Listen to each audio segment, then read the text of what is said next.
Thanks to this episode, I realized that this week or probably today marks the 30th anniversary for the PC Engine. Ironically, how we were just talking about it last week of episode 2 of High School Girl. But thanks to this episode, now we have clear certification. I'm very strange about this though. No articles are out there talking about, no PC engine celebrations happening right now. Like come on, there should be some sweet PC deals or something like that going on today, since it is its 30th anniversary. It's 30 years old, so congratulations. So besides that, this episode of High School Girl it was phenomenal. It was just beautiful. It was sweet, and it pulled up my heartstrings, man. I'm really glad that, like I said before, episode 1 had me skeptical. I was worried, but episode 2 restored my faith, and episode 3 had me like, I think JC Staff's going to do an okay job, probably. I'm hoping they will, but so far, so good. Because usually JC Staff don't do a very good job when it comes to, adapting manga. When it comes to games and light novels, yeah, they're good. Manga, on the iffy side over here. But so far they're doing a pretty good job. And this episode 3, concludes the first arc of High School Girl. And I gotta say, man, that nostalgia mixed in with the feelings, it was too much to bear. Way too much to bear on my heart, man. Especially that end scene. Before I get on that, let's just go down this episode in the row, Ono, Haru, and their friends go off to an amusement park. Seems like one of their friends are interested in Ono, but however, it just incredibly fails. Like, this kid had this plan, and his name is freaking Doya. You know how you say boy? That mean boy. His name is Doi. First of all, your name is Doi. You already failed at life. I'm sorry, man. The time your parents named you Doi, it's over. I hope it's a nickname. For God's sake, I hope it's a freaking nickname. But however, it comes crashing down, because at the end of the day, Ono has things on her mind. She's been quite different. Some people can't tell, but I know Haru can tell that she's been acting different. And it's amazing how Haru can just tell how Ono is feeling or what she wants to do just by looking at her. Everybody else there just thinks she's just nice, talented, flawless girl. But Haru knows what Ono wants and what Ono desires, which is amazing how well the connection between these two go, One does gaming because he escapes his world from being a failure, and one does gaming because she wants to escape the world from all the responsibilities she has. So these two meet in a common ground area. So why their friends were off just doing what friends do with each other, I wouldn't know. It was just, he brought back some good games. They brought back Final Fights, which was pretty cool. Final Fighter. They even did that 2-player Galactica-like kind of game. They even did Space Shooter. Freaking Space Shooter. My God.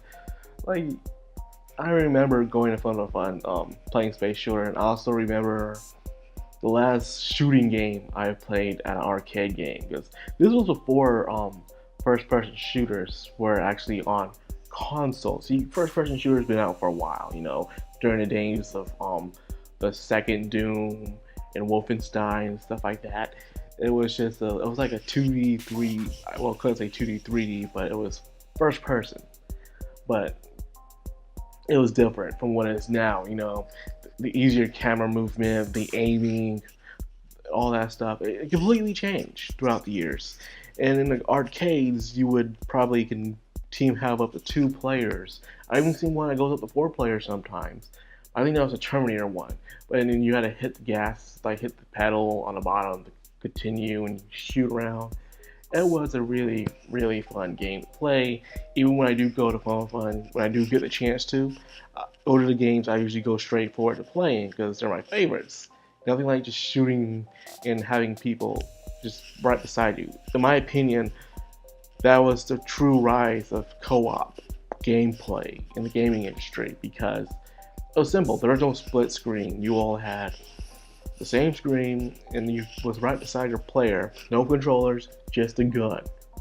This was before the Wii ancestry stuff came out, so not many youngsters know about that, unless they go to something fun, that is. So besides that, of course, they play some Street Fighter. I think Street Fighter is one of the main attractions when it comes to this anime.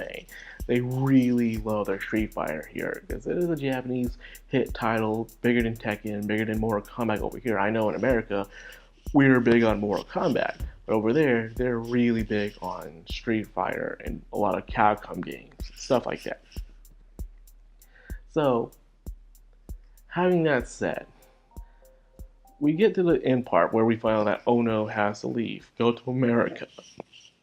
I guess something to do with her parents getting divorced or something. They're rumors, so we don't know the full situation yet. And this caused everyone to give a little farewell party. Of course, since she's the princess, everyone goes all out, giving all these unique and interesting gifts that are fit for a elementary school princess. Because I believe they're still in elementary school. Yeah, they're sixth grade. Yeah. So were Haru. Now, a lot of people were probably mad at what Haru did in the beginning of this half part of the episode. How he didn't come to bring Ono anything. How come he wasn't being kind of nice to her, at least at the last moment. You have to understand where Haru was coming from. I'm going during the times of elementary school, even all the way up to college. There are those people who are extremely antisocial. Even if you hang out with them for a while, they'll still just see you as an acquaintance. They're not good at really communicating with other people, and they see themselves inferior to others. So having someone like Ono around, even though they spent some interesting adventures together, he will still have that kind of attitude. One might say that they're both tsunderes. Ono's a silent tsundere, and Haru is a tsundere himself, because he won't truly admit his feelings for her. Because even when the time we're on the Ferris wheel, he was getting a little doki doki, like heart was throbbing when they're about to go on the Ferris wheel, but luckily it was closed down, and even then he still kind of felt relieved, So, oh crap, I almost dropped my mouse. My bad. I almost dropped something. No need to worry. Where was I? Oh yes. The final end episode. Ono leaves, man. So, what he gives her as a gift. You see, you can have all the money in the world. You can give them jewels, diamonds, and all that stuff. But if you give something that's truly from a heart, or it's from a memory, an event in your life, those are considered the best gifts. Those are the gifts that people hold on to, because that it's like it's a memento for an important event in your life.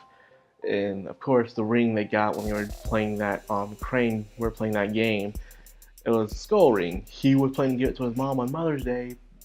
Bad on you. Are you kidding me? A freaking pop ring for your Mother's Day? Shame on you, Haru. Shame on you. However, he decided to give it to Ono instead. It was a very, I guess it was a very important memory to them. And you gotta remember, these little things matter in life. Here's an advice for you people who are in relationships, and you're about to do your anniversary and stuff like that. The best gifts you can give them, yes, you can give them the chocolates, you can give them the dinners and the massages and all that stuff. But as an extra, just as a bonus, give them something, hold on to something that you guys did that seemed small to you, but would probably be special to her. Hold on to it, and then you give it to her at that moment. And she'll be like, oh my god, I can't believe you remember this. I thought I was the only one. And like, you know me, baby, I remember everything. It's a lie, but it will work. So yes, in that end scene where Ono finally breaks down in tears, my god, that was right there. How she just broke out in tears, started crying, she was pulling on his face. Is in a day she finally not act ladylike. Throughout the whole entire episode so far, from episode 1 to episode 3, she was acting, ladylike, However, it took Haru for her to finally break down and act like an actual kid. I remember times where I was a kid and I have leave my grandma or someone, and I didn't want to go, so I would just hold on, not let go. So it was a very relatable situation, you know. So it was a sweet episode, man. It was a good, well character driven episode. I loved it so much. So the thing is the opening. The opening already foreshadowed this in a way where it shows, in a way, the opening shows how the story is being played, but only through an arcade. As you can see, I'm not spoiling, only up to the point where Ono leaves. You see Haru's playing by himself, and he sees someone across to him. It's Ono, and then they're having a little feud. They're rivals.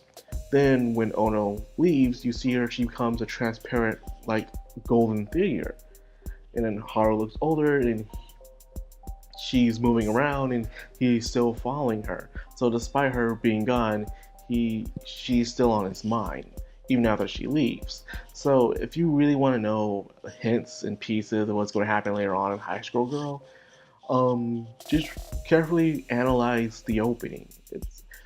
Because of that, me realizing that, I appreciate the opening even more. The song is catchy and is nice, and I love the visuals and everything. The opening for this episode gave it even more appreciation, so I enjoyed it a lot. Yes. So that was High School Girl episode 3, ladies and gentlemen. I gotta say, this is by far my treasure of summer 2018. It is a shame that no of the anime reviewers talked about this. I know I'm a small channel and stuff. I know that. And I don't ever plan on being a big channel like that, you know. I just do this as a hobby, you know, pastime. So, yeah. However, I was hoping at least one anime YouTuber would talk about this anime. I was hoping someone like Chibi or Ginka, Mother's Basement, Anime Man, someone. But no one's talking about this anime. I was watching Ginka's Summer 18 in a nutshell, and I was like, okay, you're talking about everything else. Well, he actually missed out a lot, actually, of the anime of this summer. But no High School Girl. It's truly underrated. High School Girl is truly an underrated anime, and it sucks. But I guess that's what makes it a beautiful gem in the end of the day. Not everyone knows about it, so not everyone will oversaturate it with cancer. So that's good. That's a good thing in a way. It'll just be our little secret, our treasure we share for each other. So I hope you appreciate that as much as I do, because it connects us. Anyways, that's all I got for this video. I hope you enjoyed. If you did, please leave a like, comment, subscribe, and of course hit the bell icon so every time I upload you get notified. I've been Madcrownxox, signing out.